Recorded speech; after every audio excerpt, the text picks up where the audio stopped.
Praise the Lord. അപ്പോസ്തല പ്രവൃത്തികൾ 6-ാം അധ്യായം 1 മുതൽ 15 വരെയുള്ള തിരുവചനങ്ങൾ. ആ കാലത്ത് ശിഷ്യന്മാർ പെരുകി വരുമ്പോൾ തങ്ങളുടെ വിധവമാരെ ദിനം പ്രതിയുള്ള ശുശ്രൂഷയിൽ ഉപേക്ഷയായി വിചാരിച്ചുവെന്ന് യവന ഭാഷക്കാർ എബ്രായ ഭാഷക്കാരുടെ നേരെ പിറുപിറുത്തു.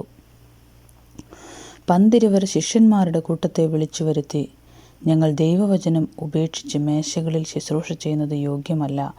ആകയാൽ സഹോദരന്മാരെ, ആത്മാവും ജ്ഞാനവും നിറഞ്ഞ് നല്ല സാക്ഷ്യമുള്ള 7 പുരുഷന്മാരെ നിങ്ങളിൽ തന്നെ തിരഞ്ഞുകൊള്ളുവീൻ. അവരെ ഈ വേലയ്ക്കാക്കാം. ഞങ്ങളോ പ്രാർത്ഥനയിലും വചന ശുശ്രൂഷയിലും ഉറ്റിരിക്കുമെന്ന് പറഞ്ഞു. ഈ വാക്ക് കൂട്ടത്തിനൊക്കെയും ബോധ്യമായി.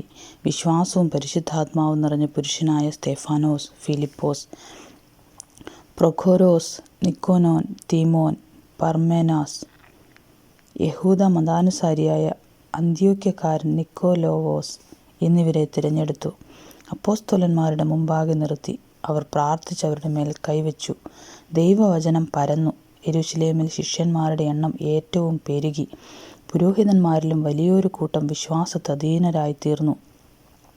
അനന്തരം സ്തെഫാനോസ് കൃപയും ശക്തിയും നിറഞ്ഞവനായി ജനത്തിൽ വലിയ അത്ഭുതങ്ങളും അടയാളങ്ങളും ചെയ്തു. ലിബർത്തീനർ എന്നു പേരുള്ള പള്ളിക്കാരിലും കുറേനക്കാരിലും അലക്സന്ത്രിയക്കാരിലും കിലിക്യ, ആസ്യ എന്ന ദേശക്കാരിലും ചിലർ എഴുന്നേറ്റ് സ്തെഫാനോസിനോട് തർക്കിച്ചു. എന്നാൽ അവൻ സംസാരിച്ച് ജ്ഞാനത്തോടും ആത്മാവോടും എതിർത്ത് നിൽപ്പാൻ അവർക്ക് കഴിഞ്ഞില്ല. അപ്പോൾ അവർ ചില പുരുഷന്മാരെ വശത്താക്കി, ഇവൻ മോശയ്ക്കും ദൈവത്തിനും വിരോധമായി ദൂഷണം പറയുന്നത് ഞങ്ങൾ കേട്ടു എന്ന് പറയിച്ചു. ജനത്തെയും മൂപ്പന്മാരെയും ശാസ്ത്രിമാരെയും ഇളക്കി.